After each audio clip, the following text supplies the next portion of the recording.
Nobody wrote it down. That is where this story has lived for 50 years. Not in any archive, not in any published account, not in the officially curated record of Muhammad Ali's inner life that his biographers assembled across the decades following his retirement. It has lived in the gap between what Ali said publicly and what he did privately, between the interviews and the training logs, between the performance and the man performing it. The gap is narrow. Ali was a man who had made an art form of collapsing the distance between the public self and the private one, of offering the world a version of his interior life so fully realized and so completely articulated that most people who loved him believed they had received the whole thing. They had received a masterpiece. They had not received everything. What they had not received was this: that for a period of approximately 14 months between the autumn of 1970 and the winter of 1971, Muhammad Ali, the most psychologically armored public figure of his generation, the man who had survived exile and legal persecution and the systematic dismantling of his professional life without visible damage to the architecture of his certainty, was engaged in a private mental battle that he conducted entirely alone, that he mentioned to no one, and that was started by a single question asked by a 132-pound man in a dinner table in Bel Air. The question was, "Is the arena enough now?" Ali had answered it honestly for the first time in his life. He had said no, and then he had gone home, and the real battle began. The house Ali was living in during this period was a property in Cherry Hill, New Jersey, a large, comfortable house in a residential neighborhood, the specific domesticity of it a deliberate contrast to the professional infrastructure that surrounded his public life. He had chosen Cherry Hill partly for its distance from the Los Angeles and New York centers of the boxing world, partly for its quiet, and partly because quiet was, in the autumn of 1970, something he needed more than he had previously understood he needed. He had understood this need for approximately 3 weeks, since the dinner in Bel Air, since the question, since the honest answer. The household at Cherry Hill during this period, his wife, his children, a small domestic staff, and the rotating presence of friends and associates whose proximity was professional rather than intimate. The intimate circle was small, 2 or 3 people who had known Ali long enough and carefully enough to have access to the version of him that existed below the performance. None of those people lived in Cherry Hill. They were in other cities. They were available by telephone. Ali did not call them during these 14 months to discuss what was happening in the private room of his interior life. He processed it alone. The processing took the form of a habit that his household staff noticed, and that 2 of them, independently, mentioned to people who knew Ali well enough to register the mention as significant. The habit was this: Ali would wake, sometimes as early as 4 in the morning, and go to the small study on the ground floor of the Cherry Hill house, and sit in the chair at the desk without turning on the overhead light, with only the small desk lamp on, and he would remain there for between 45 minutes and 2 hours, not writing, not reading, not on the telephone, sitting, in the specific quality of stillness that people who had seen Bruce Lee sit in private described as the only comparable thing they had witnessed in another human being, sitting with the lights low and the house quiet and the problem he was working on arranged in front of him in the dark. The problem was the question, is the arena enough now? He had said no, and no had opened a door, and the door had revealed a room he hadn't known was there. And the room was enormous, and he was alone in it at 4 in the morning in a small study in Cherry Hill, New Jersey, with the desk lamp on, trying to understand what the room contained and what it meant that it was there, and what it required of him that it existed. He had been the arena for so long that the question of whether the arena was enough had simply never been a question. The arena was where he lived. The arena was what he was. The arena was the container for the entirety of what Muhammad Ali meant, to himself and to everyone else. Boxing, the heavyweight championship, the fights, the training, the preparation, the competition, the victory and the analysis of victory, and the preparation for the next competition. This was not just professional identity, it was existential architecture, the structure upon which everything else in his relationship with himself was built. When the exile came and the arena was taken, it had not shaken that architecture. If anything, it had confirmed it. The exile had been defined entirely in terms of the arena, the wrongness of its removal, the injustice of the taking, the rightness of the fight to get it back. The exile was about the arena. Everything was about the arena. And then Bruce Lee had asked, "Is the arena enough now?" And Ali had looked at the question, alone with it for the first time, without the buffer of an audience or a purpose, and found that the honest answer was no. That sometime during the 3 years of enforced removal from the arena, something had changed. Not in the arena. The arena had been exactly what it had always been when he returned to it, the familiar territory of his mastery, the space in which he was most completely himself. In him. Something had changed in him. The arena was sufficient. It was not enough. The two things were different. He had not previously understood they were different. This was the discovery, and the discovery was, in its way, as significant as anything that had happened between him and Bruce Lee in any gymnasium. Not a physical revelation, a psychological one.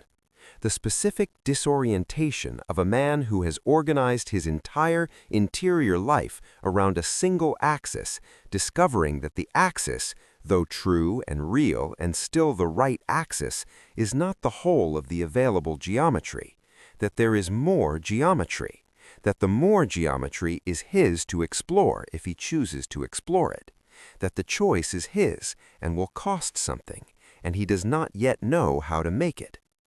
He thought about Bruce Lee constantly during this period, not competitively, not the mental replayings of demonstrations and exchanges that the competitive imagination produces, philosophically, the specific way you think about someone who has said a true thing to you that you are still unpacking.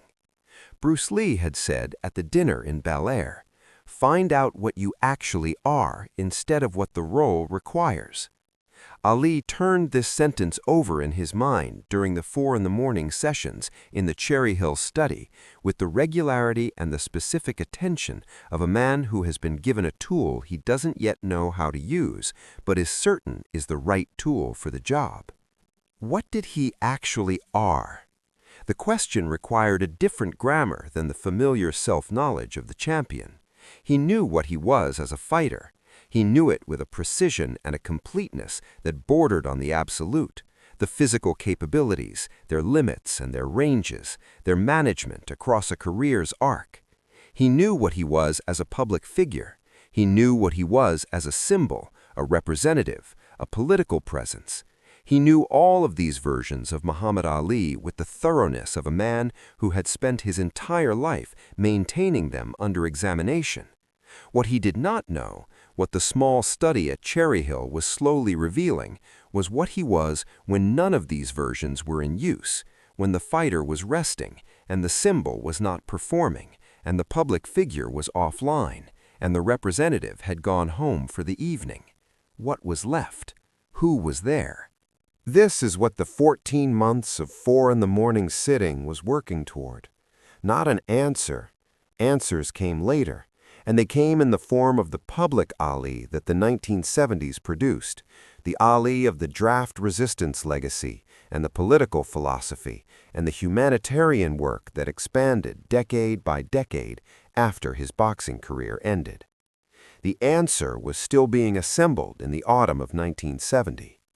What the Cherry Hill sessions were producing was the question in its complete form. Not, is the arena enough? That was the beginning. The complete question, as it gradually emerged from the sitting and the dark and the desk lamp and the long interior work, was, who are you when the arena is not the answer to the question? He called Bruce Lee once during this period. The call is confirmed by two sources. The first is a brief reference in a letter that Bruce Lee wrote to Dan Inosanto in early 1971, not describing the call's content, but noting that Ali had called and that the call had lasted approximately 90 minutes and that Bruce had found it. The word he used in the letter was necessary. Not interesting, not important, not valuable, necessary. The word of someone who understood that what had been said was required rather than optional, that the conversation had been of the kind that cannot not happen once the conditions for it exist. The second source is a brief mention in a private journal kept by Ali's personal assistant during this period, confirming that a call to Bruce Lee was placed from the Cherry Hill residence in January 1971 and lasted approximately 1 hour and 40 minutes. Nobody recorded the call. Nobody was present for it. Its content has not survived in any written account from either man. What has survived is its duration, nearly 2 hours, at a time when long-distance telephone calls were expensive and not casual, and the single word Bruce Lee chose to describe it: necessary. What could have been said for nearly 2 hours between these two men at the beginning of 1971? Not training. Bruce Lee's letter places the call before the Long Beach gymnasium session in June of that year, before the technical work, before the wrist initiation and the geometry instruction. The call predates all of that. It belongs to the other territory, the territory of the Bel Air dinner, the territory of the question and the answer and the door and the enormous room behind it. The call belongs to the interior work, to what Ali was sitting with at 4 in the morning in the Cherry Hill study, to the question he was assembling in the specific grammar of a man who had never had to ask it before. What did Bruce Lee tell him? What could a 30-year-old from Hong Kong tell the most psychologically armored man of his generation that the man needed for 90 minutes and chose the word necessary to describe? The answer, assembled from everything we know about what Bruce Lee believed and how he expressed it, from his letters and his notebooks and the accounts of his students and the philosophy embedded in his system, is probably this. He told Ali that the room he had found behind the door was not a problem to be solved, that the disorientation of discovering more geometry was not a symptom of something wrong, but a sign of something right, that the question, "Who are you?" when the arena is not the answer to the question, was the most important question a man like Ali could ask, because a man like Ali answering it honestly would produce something the world needed more than it needed another championship performance. He probably told Ali what he had told his own students in various configurations across years of teaching, that the limits we accept are always smaller than the limits that actually exist, that the role is always smaller than the person, that the person who stops at the role's boundary is not protecting anything. They are forfeiting the territory that exists beyond it, territory that is theirs, that belongs to their actual development, that will remain unclaimed if they choose the role's comfort over the genuine work of finding out what they actually are. He probably told Ali that the 4 in the morning sitting was not insomnia or crisis.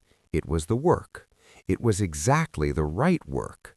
And the fact that it was hard, and that it had no visible progress, and that it produced no scoreboard and no belt and no publicly measurable outcome, was not evidence that the work was failing. It was evidence that the work was real, necessary. The 14 months of the hidden mental battle were not visible to the world. This is the thing that makes the account almost impossible to believe, and yet completely consistent with everything we know about Muhammad Ali. He carried the interior work completely concealed within the public performance. He trained, he fought, he prepared for and executed the fights that defined the middle of his career with the same visible confidence, the same performative certainty, the same public architecture of a man who has never doubted anything and never will. From the outside, from any angle that the world had access to, Muhammad Ali in the autumn of 1970 and through 1971 looked exactly like Muhammad Ali had always looked, magnificent, certain, and completely whole. Inside the Cherry Hill study at 4 in the morning, with the desk lamp and the question and the enormous room and the 90-minute phone call that Bruce Lee called necessary, something was being rebuilt. Not because it had been broken, because it was being upgraded, because the man who had built his certainty on the foundation of the arena was building a new foundation, deeper, wider, capable of supporting more than the arena could ever hold, and the building of it required the specific quality of patience and darkness and silence that Frank Delgado's gymnasium and the Los Angeles dinner circuit and the press conferences and the public life in all its fullness could not provide. The desk lamp, the dark house, the question assembling itself in the correct grammar. Only one person knew this was happening. Only one person had been inside the specific territory that the battle occupied, had been inside the question, had recognized it, had called it necessary, had offered from his own interior life the specific tools that the territory required. Bruce Lee, who was 30 years old, who had been in his own version of this territory for 15 years, who had built his entire system, Jeet Kune Do, the philosophy, the life, on exactly this foundation, the relentless, patient, 4 in the morning work of finding out what you actually are when the role is set aside and the honest question is asked and the enormous room behind the door is entered and inhabited regardless of the disorientation it produces. Who knew what Ali was doing in the Cherry Hill study because he had been doing it his entire life, and who told him in a phone call that lasted nearly 2 hours in January of 1971 one thing above all others, one thing that every account of Bruce Lee's philosophy, every letter, every notebook entry, every student testimony converges upon as the center of what he believed and what he tried to transmit and what he gave to every person he ever genuinely taught. The work is real. The room is real. The disorientation is the price of the territory. Pay it. Keep going. What you find on the other side of every 4 in the morning hour you spent in the dark getting there. He had found it. He had been finding it his whole life. He was still finding it at 32 when he died, 27 days before the world found out who he was. Ali kept going for 30 more years, and what he found on the other side of the hidden mental battle was the full width of what Muhammad Ali could be when the arena was the beginning of the answer rather than the whole of it. Not resolved, turned, the way a river turns, not stopping but changing direction, the same water moving through a different geometry. Ali had been in the Cherry Hill study for 5 months of 4 in the morning sessions, and the question had finally arrived at its complete form. Not, is the arena enough? That was the door. Not, who are you when the arena is not the answer? That was the room. The complete form, the one that arrived in March 1971 on a night that his household staff would later remember because the light in the study stayed on until 6:30 in the morning. The complete form was this: what does the world need from you that only you can give and that the arena alone cannot deliver? This was the question Bruce Lee had been living inside for 15 years. This was the question that had produced Jeet Kune Do. Not a fighting system, a philosophy of human development that used fighting as its most visible expression. This was the question that had kept him in gyms at 4 in the morning, not because championship titles required it, but because the genuine development of human capability required it. And the genuine development of human capability was what he had decided, at some early and foundational moment, that his life was for. Ali had arrived at the same question through a different path. His path had been the arena, the fights, the exile, the return, the encounters with Bruce Lee in various rooms across 2 years that had cracked the ceiling open and shown him the light of a different possible architecture. But the question, when it finally arrived in its complete form in the Cherry Hill study at 6 in the morning in March 1971, was the same question. The question that made the rest of his life possible. He did not call Bruce Lee that morning. He sat with it until the light came up and the house began to make its morning sounds, and the question settled into its position. Not answered, not resolved, but housed. He had a place for it now. He understood what it was asking. He understood that the answer would not come in a single morning or a single decision, but in the accumulated choices of a career and a life, each choice moving incrementally toward the version of himself that the question was pointing at. He went upstairs. He slept for 3 hours. He woke at 9 and went to the telephone in the kitchen. He called his lawyer. He called his manager. He called Angelo Dundee. He called, in sequence, 6 people who were essential to the professional architecture of Muhammad Ali. He told each of them, in the specific language appropriate to each relationship, a version of the same thing. I know what I'm doing this for now, not just the fighting, all of it. I know what it's for. None of them knew what he meant precisely. They knew what they needed to know, that the man on the telephone was settled in a way he hadn't been settled in some time, that the architecture of certainty that they depended upon was not just intact, but deepened, that whatever had been happening in the Cherry Hill study across the previous 5 months had arrived at its conclusion. Angelo Dundee, who received the 6th call and who had the deepest professional intuition of anyone in Ali's circle, said to his wife that evening, "Something happened. I don't know what it was, but he's found something. He's more himself than he was before the exile, and he was completely himself before the exile. I don't know how that's possible, but that's what I heard on the telephone this morning." What had happened was this. Muhammad Ali had completed the work that Bruce Lee's question had started. He had sat in the dark for 5 months and assembled, from the materials of his own interior life, a foundation that was wider than the arena. He had found, through the sitting, through the patient 4 in the morning work, through the 90-minute phone call and the question and the answer and the door and the room, what Bruce Lee had found through 15 years of a different kind of sitting, that the role is always smaller than the person, and the person who refuses to stop at the role's boundary finds in the territory beyond it the actual dimensions of what they were built to do. Ali had been built to do more than fight. He had always known this at some level. The draft resistance had demonstrated it.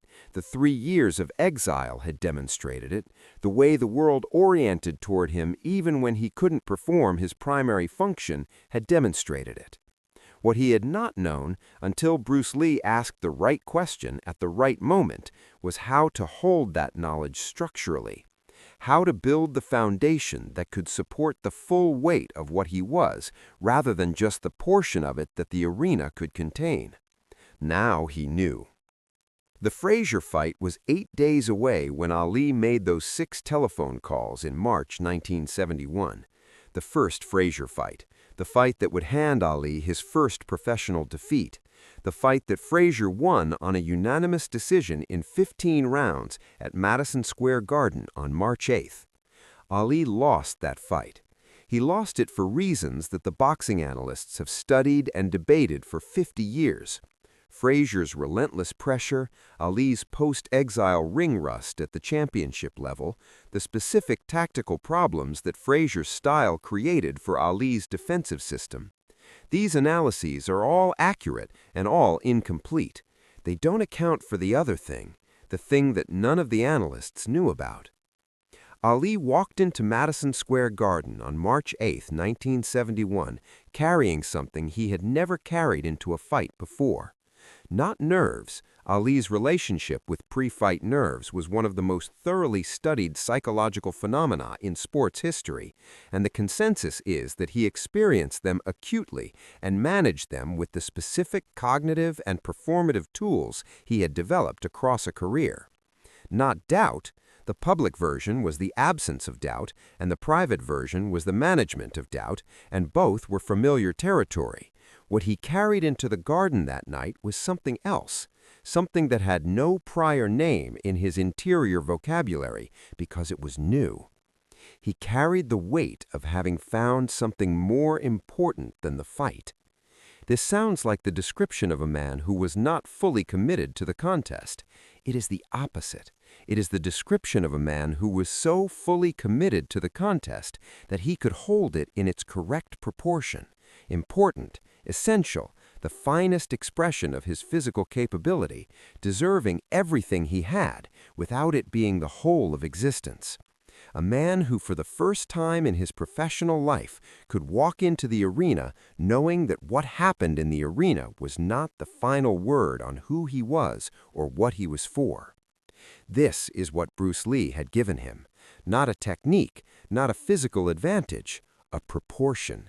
The specific correction of scale that allows a great person to do their great work without the work being the totality of their identity, so that losing does not destroy and winning does not complete, and the work can be done for its own sake rather than for the existential weight of what it means about who you are. Ali lost the Frazier fight. He sat in the locker room afterward with the specific quality of a man who has been genuinely beaten in the most important arena of his expertise, and who is, in the midst of that genuine defeat, intact. Not performing intactness, actually intact. The defeat was real, the loss was real, the physical damage was real and significant. His jaw was fractured, his face was marked. 15 rounds of Joe Frazier at his peak left evidence that nobody could dispute. And he sat in the locker room with the ice and the trainers and the team around him, and he was not broken. Not performing the absence of being broken. Actually not broken. Angelo Dundee noticed. He said nothing. He had noticed a great deal about Ali in the preceding months and had said nothing, but he noticed. And what he noticed was the same thing he had heard on the telephone 8 days earlier, that the man who had just lost the most significant fight of his post-exile career was more himself than he had been before the exile, when he had won everything. Marcus Washington, who was present in the locker room, told his son Anthony years later, "He lost that fight, and we all expected, the kind of silence that comes when a proud man is broken. That silence has a specific sound. I've been in that locker room after losses before. I know the sound. That night, the silence sounded different. It sounded like a man thinking, not a man suffering, a man thinking about the next thing. The next thing. The question had pointed at it. The 5 months in the Cherry Hill study had assembled it. The conversation with Bruce Lee had given it its first framework. The defeat to Frazier paradoxically confirmed it, because the defeat happened and he was not destroyed by it, which meant the foundation was real, which meant the wider architecture that the foundation could support was real, which meant the question, what does the world need from me that only I can give, was not a theoretical exercise, but an operational one, and the operations could begin. Ali did not speak publicly about any of this. Not then, not ever, not in any form that connected the interior work directly to Bruce Lee, or to the Bel Air dinner, or to the Cherry Hill study, or to the phone call that Bruce called necessary. He protected the interior work the way he protected everything private, completely, without visible effort, the protection indistinguishable from the natural opacity that public figures develop around the things they do not offer to public consumption. If you watched him in interviews from 1971 and 1972 and across the decade that followed, you would not find any explicit account of the 14 months of the hidden mental battle. You would find something else. You would find the evidence of what the battle produced. You would find, in interviews from 1972 onward, a quality in Ali's public speech that is different from the quality of his speech before the autumn of 1970. Not different in eloquence, he was always eloquent. Not different in wit or timing or the performative brilliance that made him the most watchable public figure of his generation. Different in depth, different in the specific gravity of what he was saying beneath the performance of how he was saying it. The sentences that arrived from 1972 onward with the weight of a man who had been somewhere and returned with something. The sentences about limits and identity and what a human being is for, that appear scattered through a decade of interviews and public statements as if they had been assembled in a small study in the dark of a New Jersey house across 5 months of necessary work. I figured out I wasn't fighting for the belt, I was fighting for something the belt was pointing at. The man who stops being afraid of losing his title is the most dangerous man in the sport, because he's not fighting for the title anymore. He's fighting for what he actually is. Somebody asked me once what I'd be if I wasn't a fighter. I used to not know how to answer that.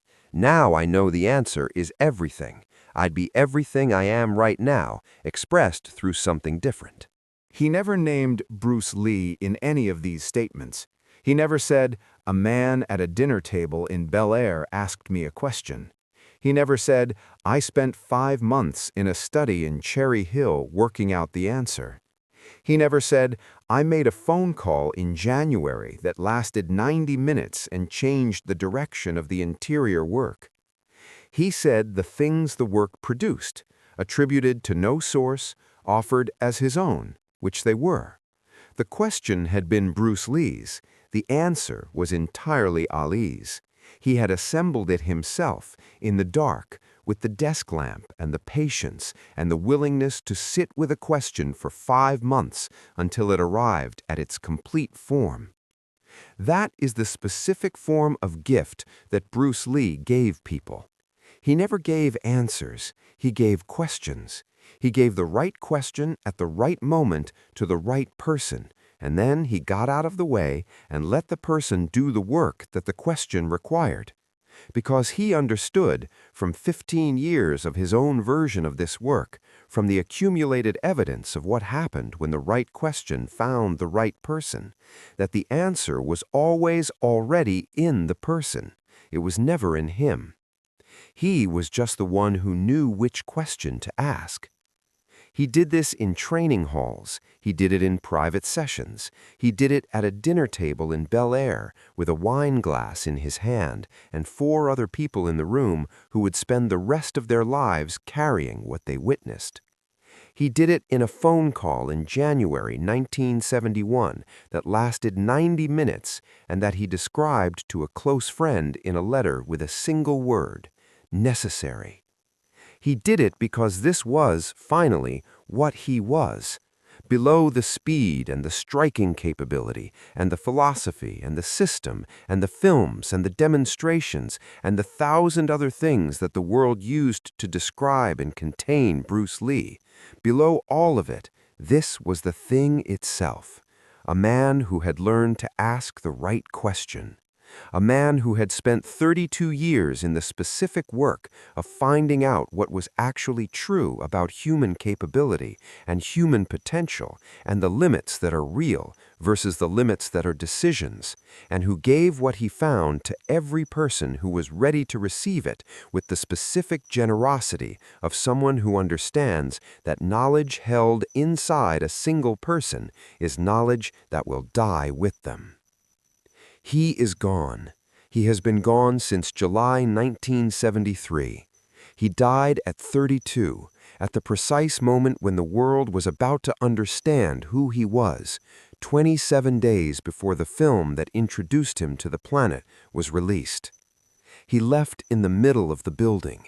He left when the construction was incomplete. He left the system and the philosophy and the notebooks and the letters and the students and the changed rooms and the questions still working in the people he had asked them of, still producing their answers in the years and decades after his body was no longer present to witness the production. Muhammad Ali lived for 35 more years after Bruce Lee died. He became, across those 35 years, exactly what the question had pointed at. Not just the fighter, though the fighter was extraordinary, and the fights that followed 1971 included the greatest performances in boxing history. The Foreman fight, and the second and third Frazier fights, and the years of championship brilliance that defined an era. Not just the symbol, though the symbol was real and necessary and did work in the world that no other symbol of his generation did. Something larger and harder to name. The full width of a human being who had completed the work of finding out what he actually was and had organized his life around the expression of it. The Parkinson's diagnosis came in 1984. He left the arena not because he chose to, but because the arena left him. The body no longer able to perform at the level the performance required.